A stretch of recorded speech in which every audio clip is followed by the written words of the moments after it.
Hey people! Last time we checked out basic types, so integers, floating points that have here decimal values, and then booleans. Yeah, we also had characters. This time we want to check how can we have relations between those types. So for example here, when we want to have a person, yeah, let's say this is a person or it's a dog, whatever you want to define.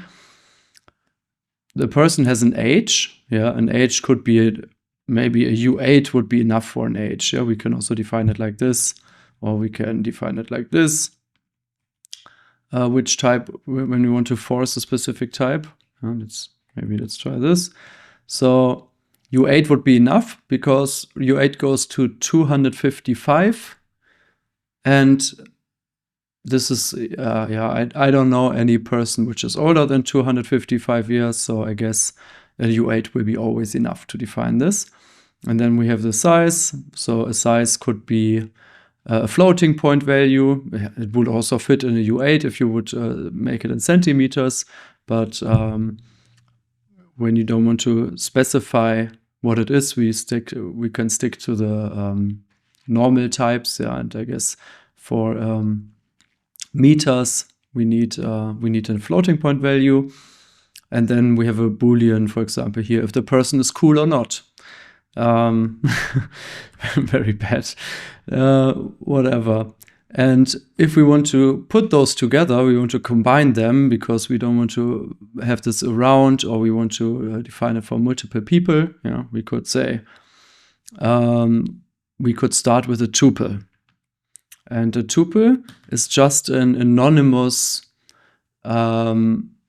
combination of random data. Yeah, that's not random, but whatever type you want. So let's say Stefan, that is me. We say I am 31. I am 1.92 m. And I am not cool. So, yeah, you see, now our type is actually an I32 F64 bool. So we have a combination of those types, yeah, and it works quite well. Let's just stick to it for the simplicity now. And now, yeah, we can define multiple of those, so that's cool. We can also say Werner, yeah, is 55, is 168, and he is cool. Yes. All right. So that's cool. Now we can define people. Yeah. And how can we access it? Maybe we can debug Werner. Let's see what happens. Yeah. Let's play. And you see Werner is 55, 168, and he is cool. So we don't see what was actually meant by those values, but we remember, yeah, and that's why for us maybe in this example it's enough. Yeah, it's cool. We know that this was meant for is cool. The other two things are kind of self-explanatory, maybe. Yeah. But how can we access it now? So we can say access let Stefan's age, or just say age is Stefan.0. And now with this .0 we get the field. Yeah? So size is Stefan.2, and the is cool is Stefan.3. So this is 1 and 2. I'm an idiot. So yeah, this is how we access tuple fields. And we can also destructure it. Yeah, destructure. I don't know if it's called like this with tuples as well, but I guess.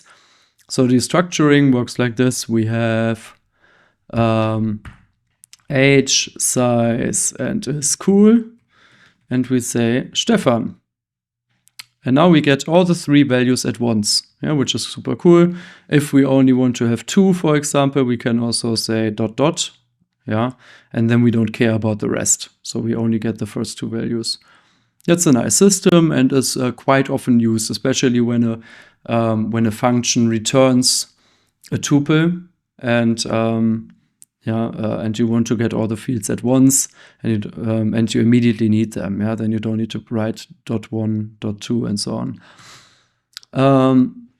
The second, because the second type that I want to show you is the tuple struct. So the tuple struct now gives us an advantage. It will show we can reuse the type and it has an actual name. So we create a new real type, because this type here is, I think it's called anonymous, because it has no name. We don't see what it is.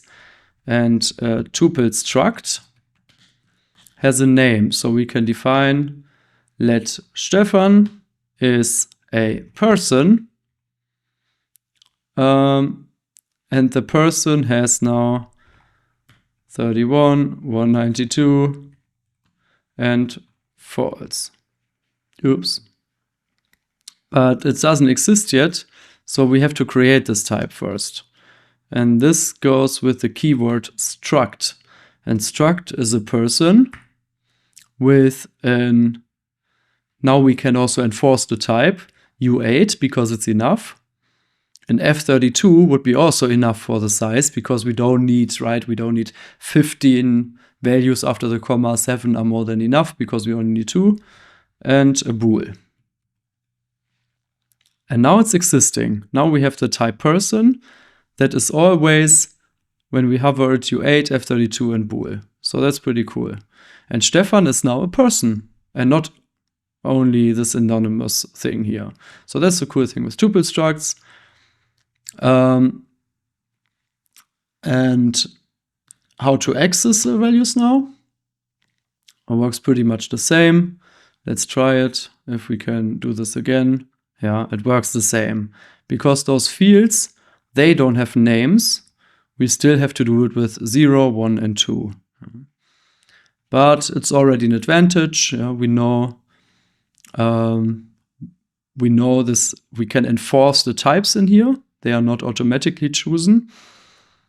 And we have a name for it, which is an advantage. So a function would now return the type person and not anymore this type. So it's immediately clear what it does. That's kind of helpful.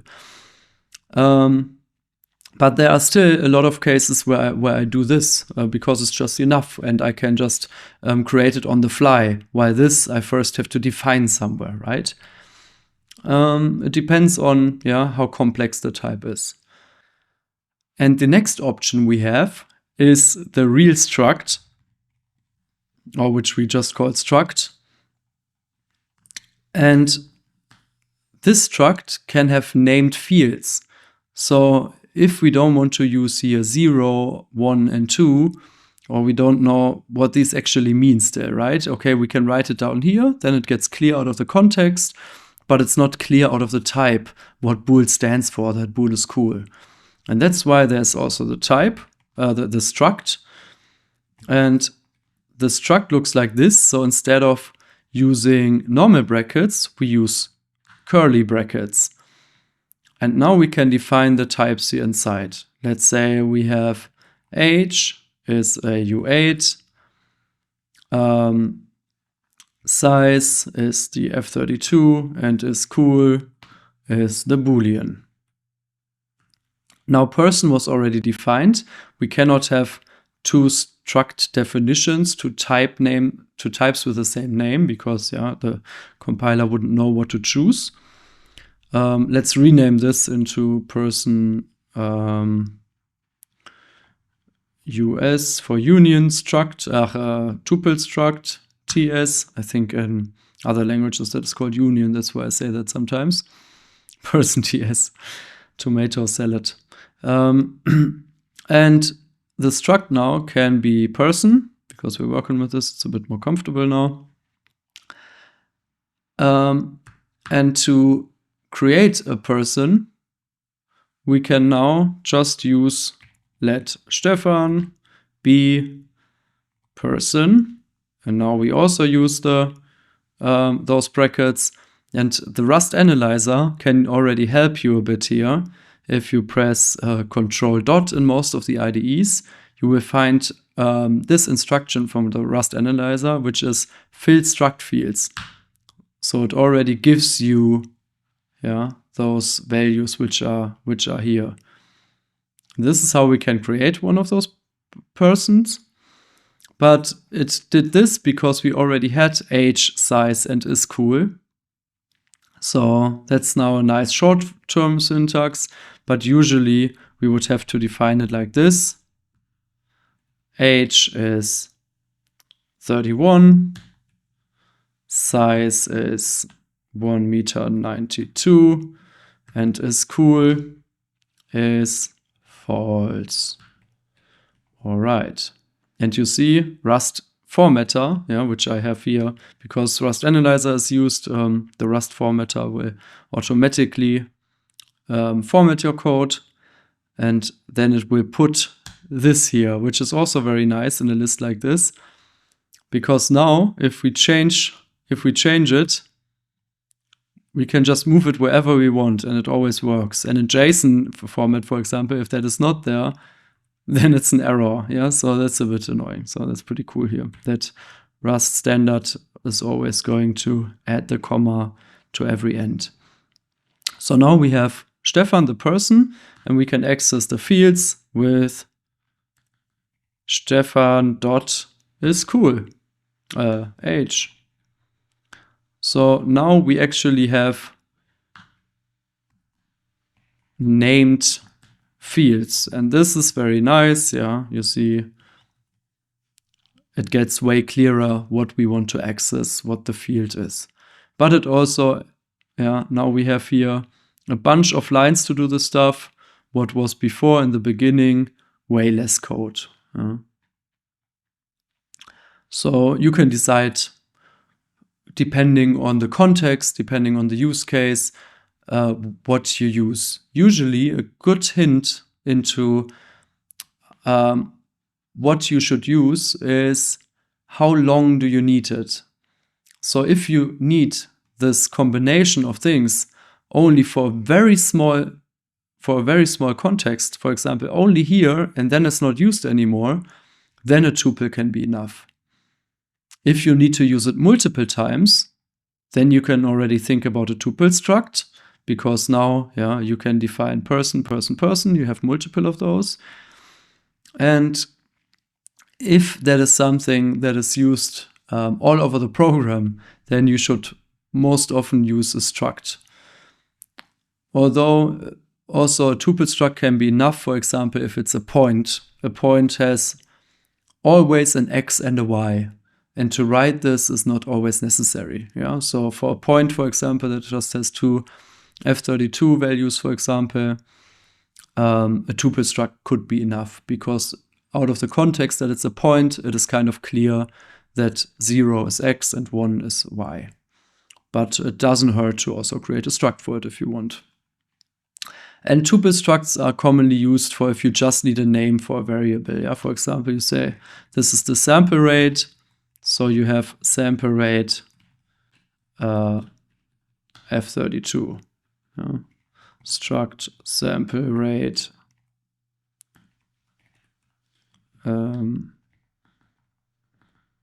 44,100.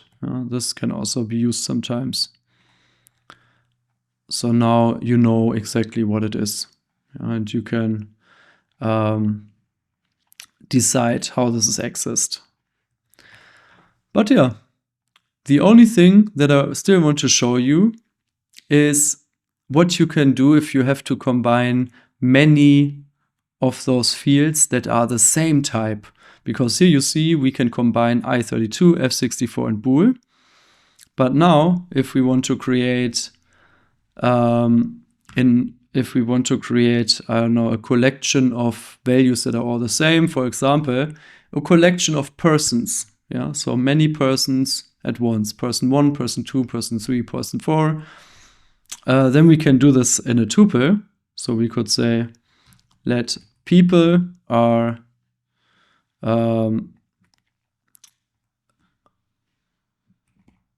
person. Naja, maybe let's do it here. People are Stefan, Werner, Stefan. And now the definition here gets kind of complicated, yeah? Or let's do it simpler. Let's just say 0, 1, 2, 3. So now we have multiple I32s. And you see that now at one point the type gets a little bit hard to read, yeah? So it already adds dot here because it doesn't want to print the whole type. And now we have to access it again with people.6. Okay, that works, yeah. We can get the field at 6. That will be also a 6 here in the end, yeah, because we named this like the position. We can also make it 10 and then it would be a 10. But yeah, it's kind of cumbersome, so that's why we have an array type. And the array type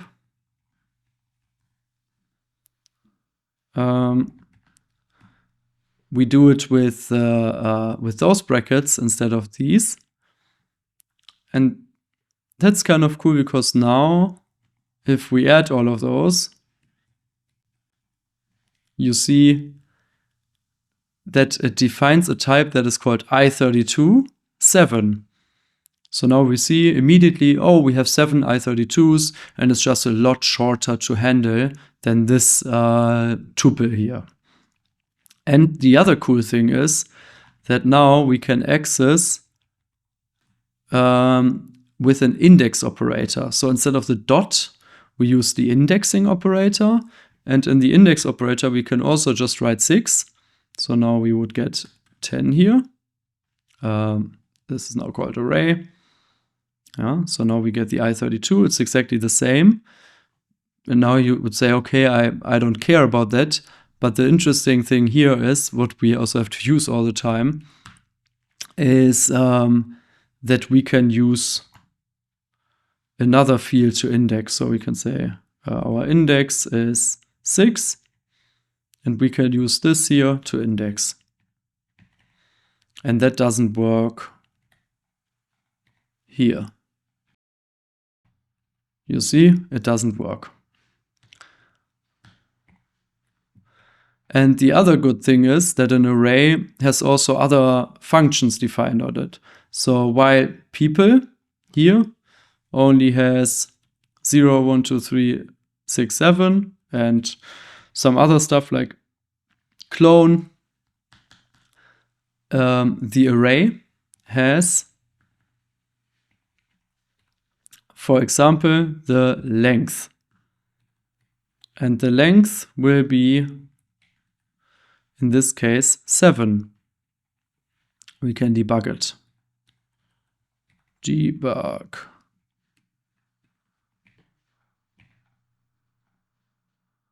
Array length is 7.